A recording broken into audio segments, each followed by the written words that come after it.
So what a crazy series of events last night produced, right? The election of 2024 has ended. A lot of people are pissed off. A lot of people are happy. In this video, I just want to kind of give my thoughts and perspective on what happened.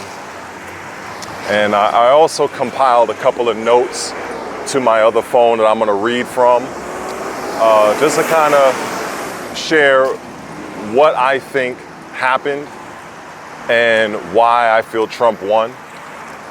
So yeah, you know, I'm just kind of walking right now. I'm walking alongside Prospect Park,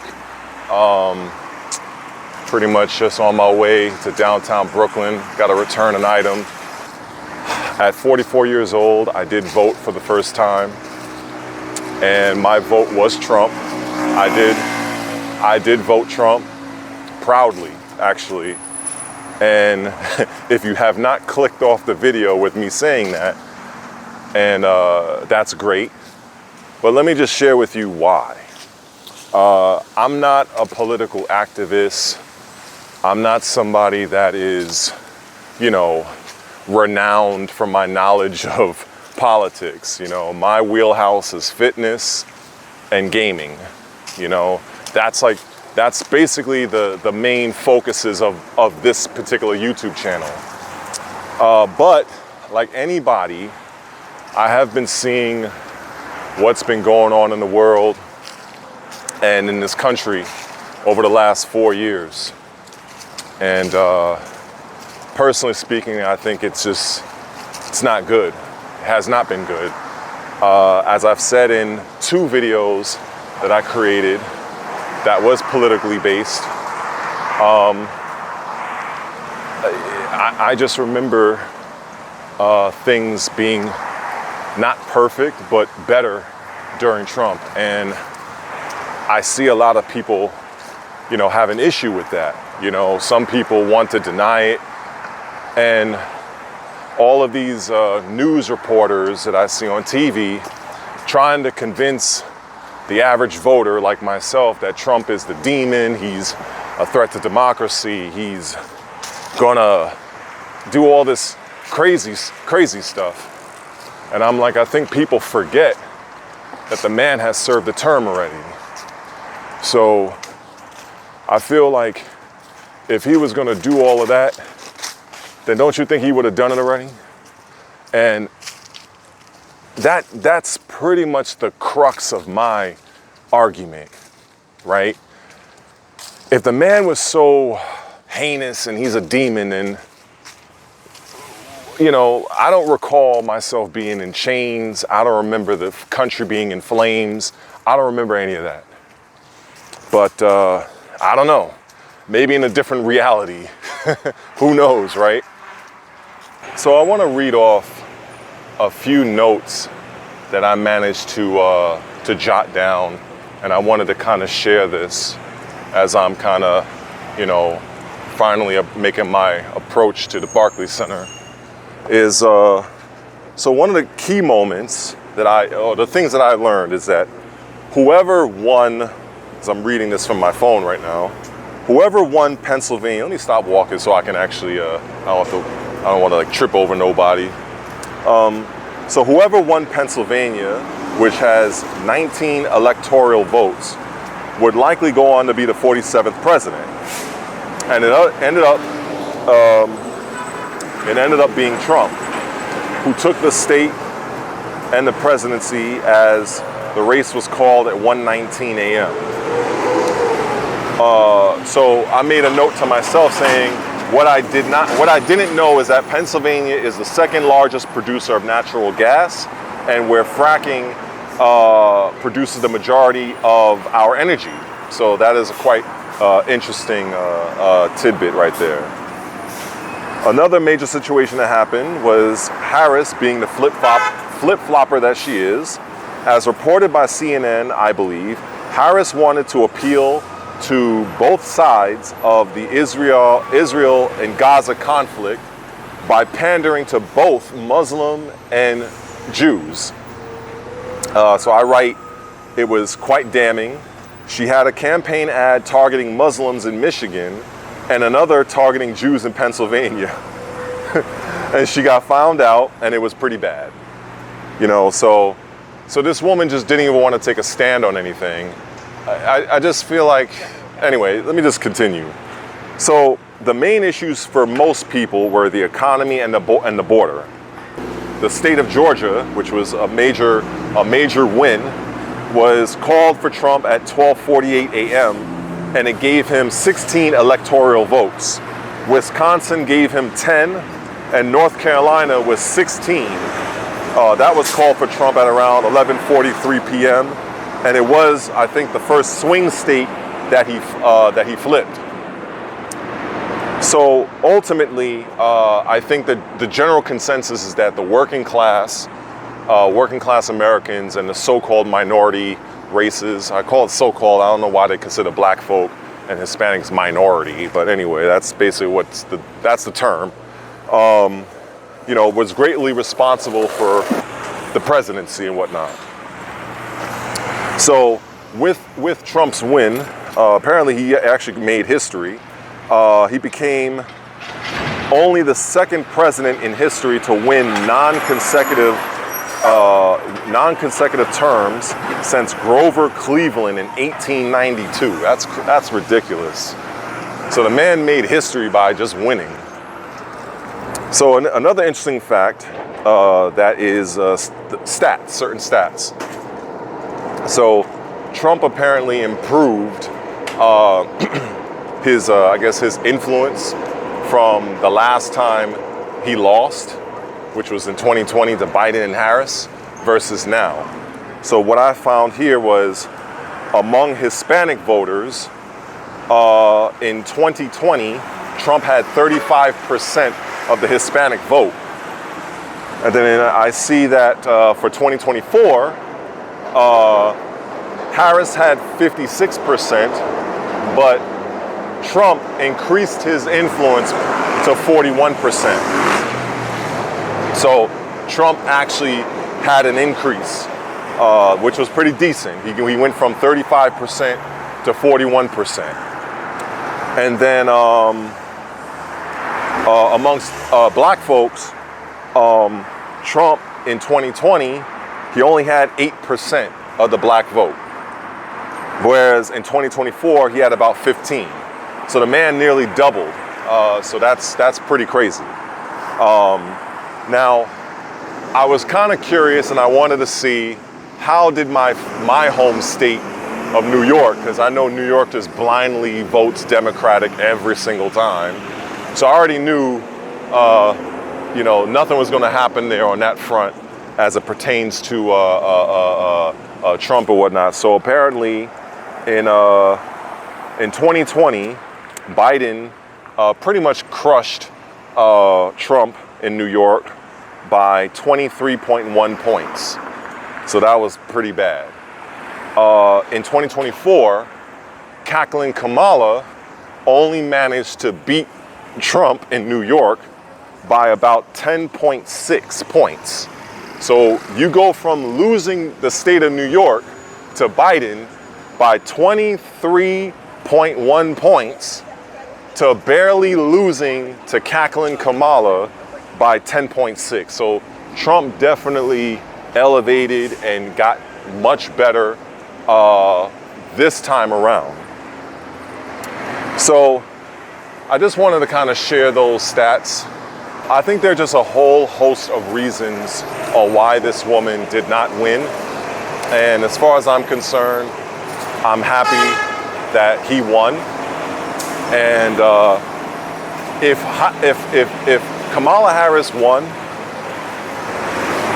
during her term, it would have been the greatest opportunity to have World War III on her watch, because I don't see any world leader respecting her.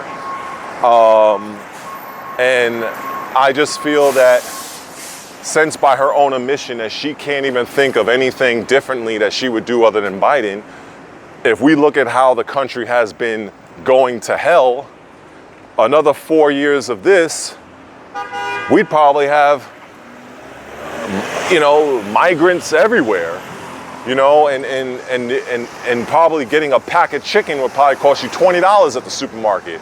So I don't feel that America could have handled another 4 years of Biden, because as she says, she couldn't think of anything differently to do that's in opposition to Biden. So I think at the end of the day, I just feel that she failed to communicate any real substantial points.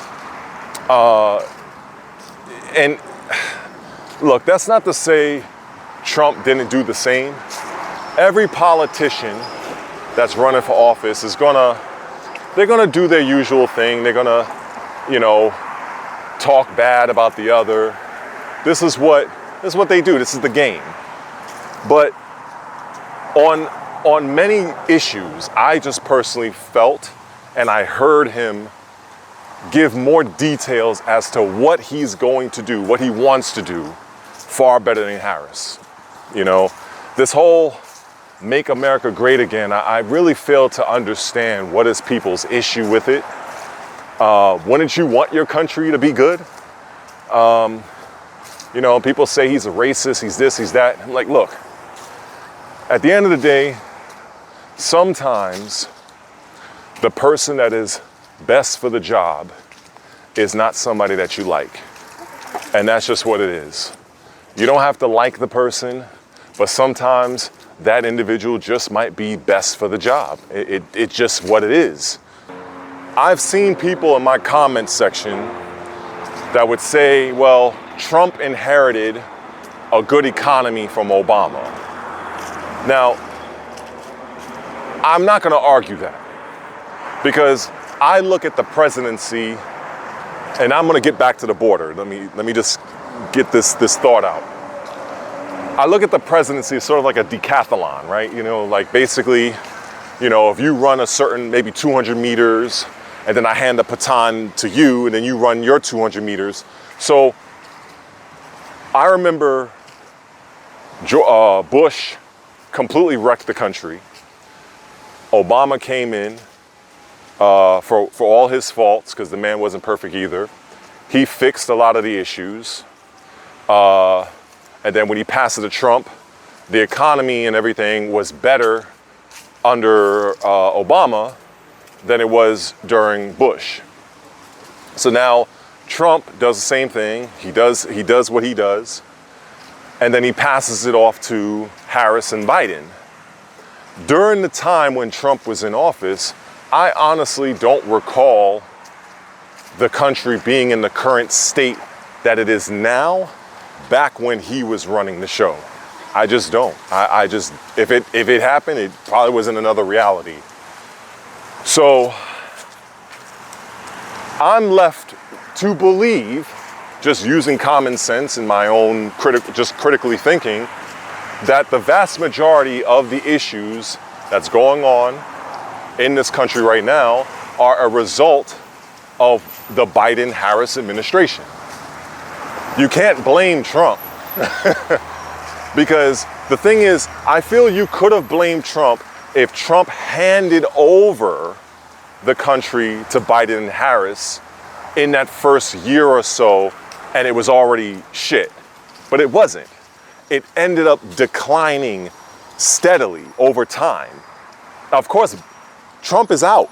He's gone. He's done, right? 2020 is Harris' time, is Biden's time. And they completely screwed up. So, okay, there might be some of you that might disagree, and that's fine. You know, this is just how I see it. Now, fast forward, Biden is proven that he's incompetent and he's unfit to serve the presidency. But what did the woman, the press secretary, kept saying? I think her name is, you know, the black chick, the Haitian woman. I forgot what her name is, but she kept telling everybody, the reporters, oh, Biden is fine. Biden is this. He's coherent. That woman was lying her collective ass off. And then Harris was doing the same thing. Harris was covering for Biden, So basically, you already got somebody, two people that's blatantly lying to you. Okay, so we're gonna excuse that, right? All right, cool.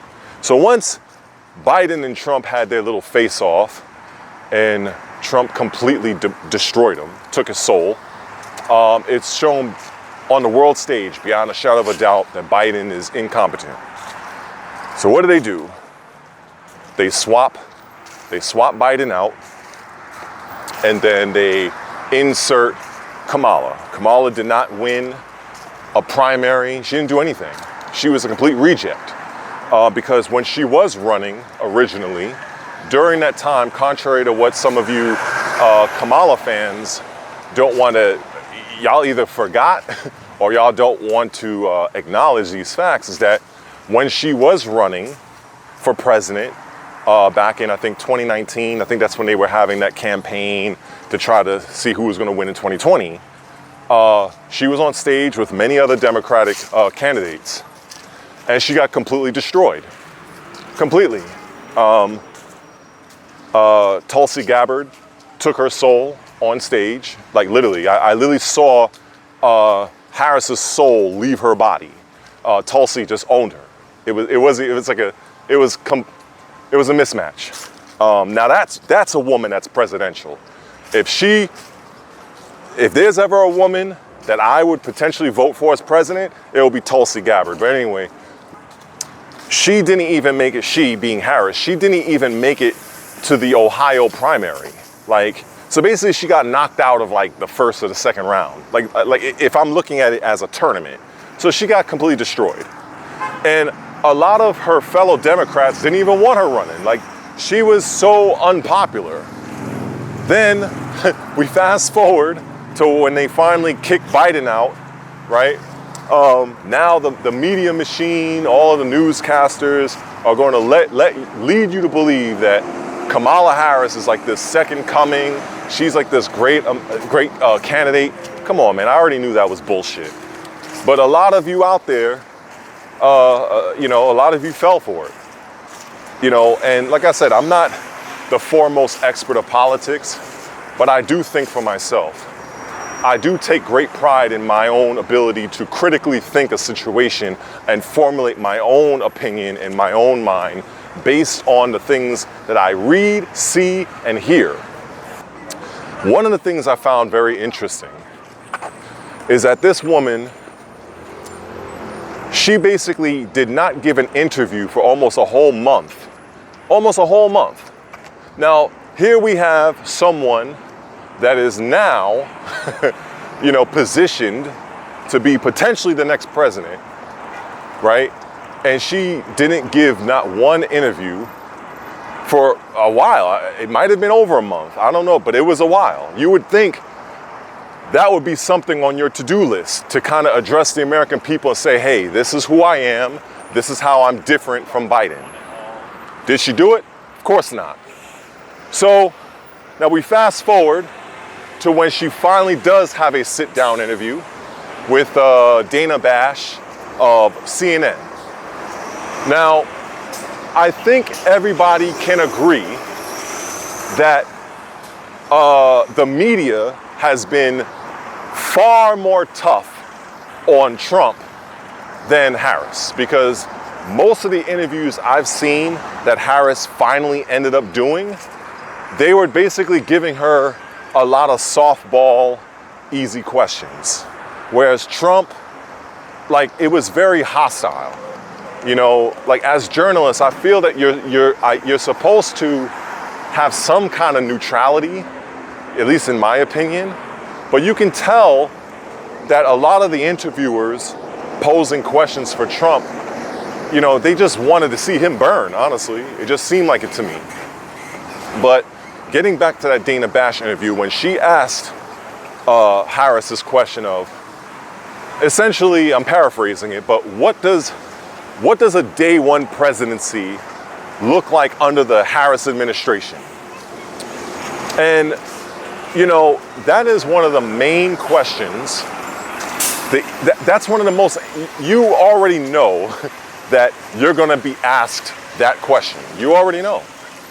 And what does Harris do? She gives a a word salad answer, an answer that led nowhere, and she ends up bringing up Trump. You know, like you can go and look it up yourself if you don't believe me. I don't know, maybe there was some sort of an actual answer in that, but all I got was a lot of bullshit. And if you're the president, then why are you still talking about Trump? Like the woman asked you, Dana Bash asked Harris, like, hey, what does a day one presidency look like under Harris? And you can't give a cohesive answer. And then within your answer, you're talking about Trump? Like, come on, man, come on. Like there's so many interviews I've seen with Harris. And in most of the cases, she failed to address any question. And it was very telling for me. Another thing that was disturbing was, I forgot who asked this question, but someone asked her,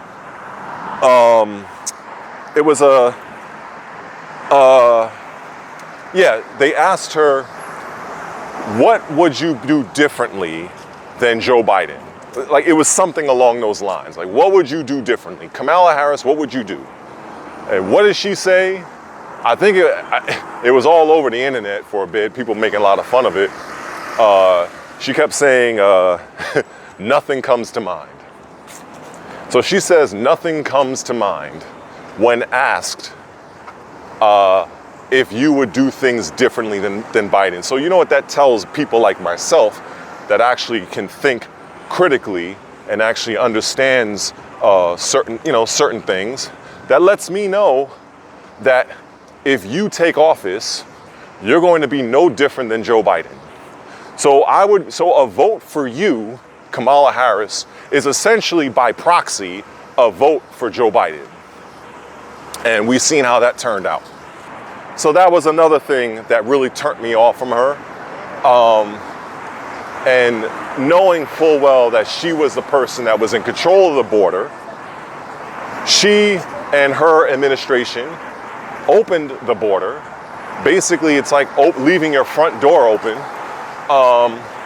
And as far as I'm concerned, all of those illegal migrants that came over into this country, that was pouring drugs into this country, that resulted in the killings of Americans, their blood is on Harris's hands as far as I'm concerned. No matter what, you're gonna have people on one side that's pissed off, another side that's happy. But again, I just keep going back to this. I feel 100% that the right person won. You don't have to like Trump. You can hate him all you want. But given the current circumstances that we're facing in this country right now, he is the best man for the job. And hopefully with that, if this video related to you anyway, I'm slowly approaching 200 subscribers. So if you could be so kind, if this video related to you, leave me a comment on what you think, on how the election went, your thoughts, your feelings, your anger, whatever you want. And I'll do my best to reach out to each and every one of you in the comment section. And I guess after I'm done with this video, I'll probably do something workout related because the weather's surprisingly great right now. But anyway, till the next one.